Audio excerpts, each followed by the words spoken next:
Welcome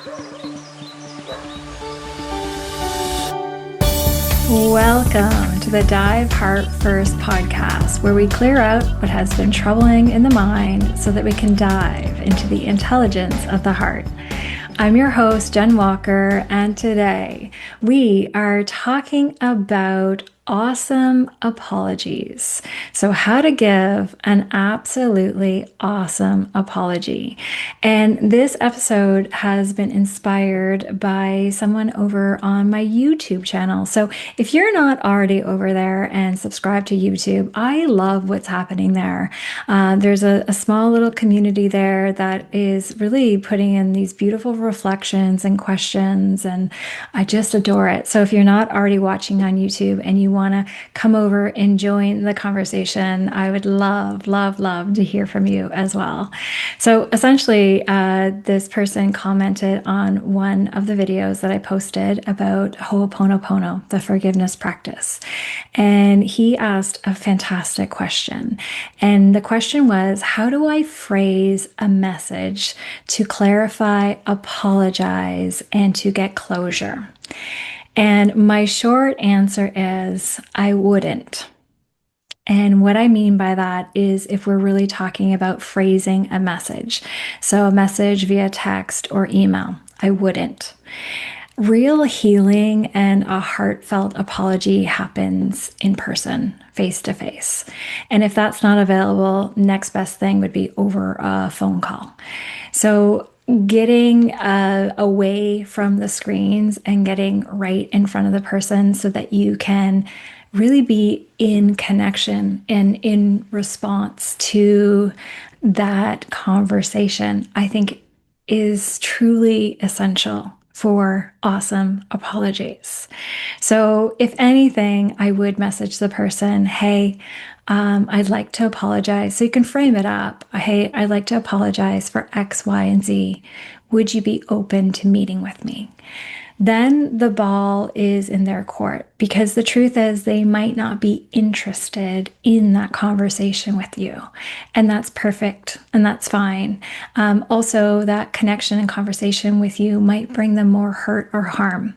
So it really puts the ball in their court, and then also just that respect and that empowerment in their court too. So they can respond accordingly. Some people might really want to have that conversation and clear that up with you as well. So, they'll chomp at the bit to get a face-to-face meeting with you or on the phone. So say all goes well and you get in person with them face-to-face. There are 4 steps to crafting and delivering an absolutely awesome apology. And the first thing is to apologize. You start off with saying, please forgive me. And I am using those words, and this is kind of nitpicky, but it's even more powerful than saying, I'm sorry. So when we give an apology, it is all about that other person. So our concern is with them and it's not with us. And it's a tiny, tiny little phrase difference of saying, I'm sorry, that's all about you, versus please forgive me, and putting a request which they can accept or deny. So you first start with please forgive me, then you state the facts. The more specific and the more clear and concise this is, the better. Regular apologies, what's out there today that doesn't work so well, usually includes a lot of story or excuses. So please forgive me, then state facts, really simple, concise, and clear facts of what happened. Then you go into what the impact was. And so you could deduce or assume and what the impact might have been to that person and state that. And if you're really not sure, then you actually ask. You ask them what their experience was from those actions or those words. Then, after that, you make a new promise or reinstate integrity. So, this is very different than other regular apologies out there where there's usually no clear follow up, no clear action plan afterwards.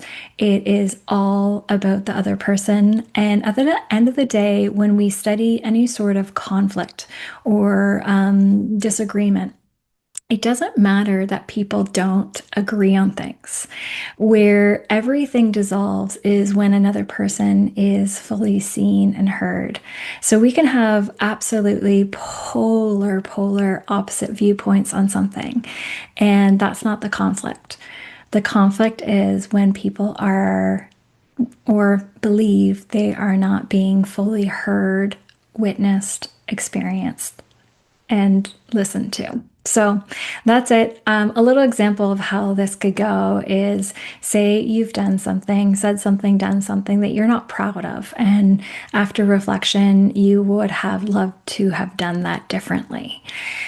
You go up to them, face to face conversation, and you say, hey, please forgive me. I did blah, blah, blah, blah, blah. I said blah, blah, blah, blah, blah. And that's it. You don't continue on with any sort of rationale or because of. That will come later if they are curious and they want more insights to understand what happened, but just stating the facts, taking ownership and accountability of what you had done, said, or what the experience was like. Then you go into impact, and it could look like something like, I could imagine that must have made you really mad, or I can imagine that must have made you, you were really frustrated with that, or if you don't know, and even if you do say something like that probably hurt you a great deal, is that how it made you feel? So I would still like ask another like clarifying question there just to see if you are correct with the impact. And if you're uncertain of what the impact would be, you could just simply ask, how did that affect you? And when people describe how that has affected them, you get into your active listening. What active listening looks like is you listen, and then once they're done speaking, before any sort of rebuttal or response, you mirror back exactly what they said to you. And it sounds like, oh, so what you're saying is, and you use the same sort of phrases, and you might summarize and bring it all together. And then you still ask for clarification. Did I get it? Is there anything more about that? So there's real gems right there in that active listening and really wanting to know how that experience affected that person. And then you wrap it all up with a new promise. And say maybe it's an old friendship and you don't see the friendship like starting up again. That's not the new promise of, I promise to respond differently and going forward in these ways. Maybe that's not the case. Maybe that is done and it's complete. But maybe the new promise is like, after this has happened, it's made me really take a look at everything, and going forward in a circumstance or scenario like this in the future, this is how I will be responding to another person. So that's it. And for the beautiful person that asked me this question, and anyone else that is finding value from this conversation, know that I see you. Guilt and shame after we do something is never something that we want around constantly. It's not a chronic emotion. It's worse than useless.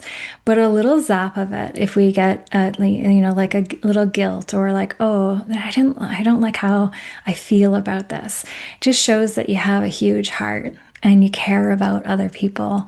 And I would love for there to be more caring people in this world. So know that you have a heart, that you care, and but then get that cleared, get that feelings done, because at the end of the day, you're human. And I don't know about you, but I know me, and I'm human, and I make a ton of mistakes. And so we know better, we do better, and we're all learning on our way. And I always think there's only three things to really get things moving in the right direction. So to make a wrong a right. And it's number one, apologize. If you have that option, great.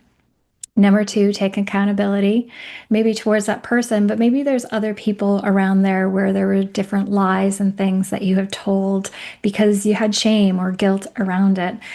Come clean. So take accountability for your actions or words. And then the last thing, and I think this is the most powerful thing in an apology, is to act differently. If it's made you feel a certain way, it's just that little kind of poke you get. You have a conscience.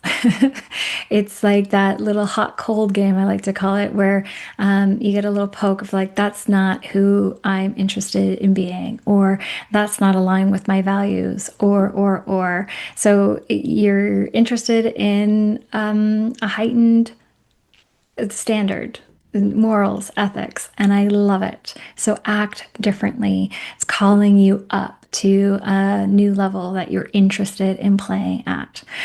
So that's it for me today. If you like these types of conversations, come over. I'm on all like the streaming platforms and Spotify and all that stuff, but YouTube, I feel like there's a little bit of a community vibe happening. So if you want to join the conversation over there, I would love it. I love questions. I love reflections. Oh my goodness, I love reflections. I'm just loving everything. And I got my first troll over on YouTube, so you know you've made it when.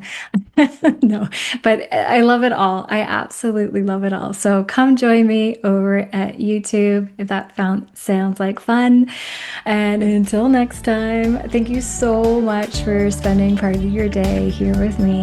I love you, and go out and have an absolutely tremendous day.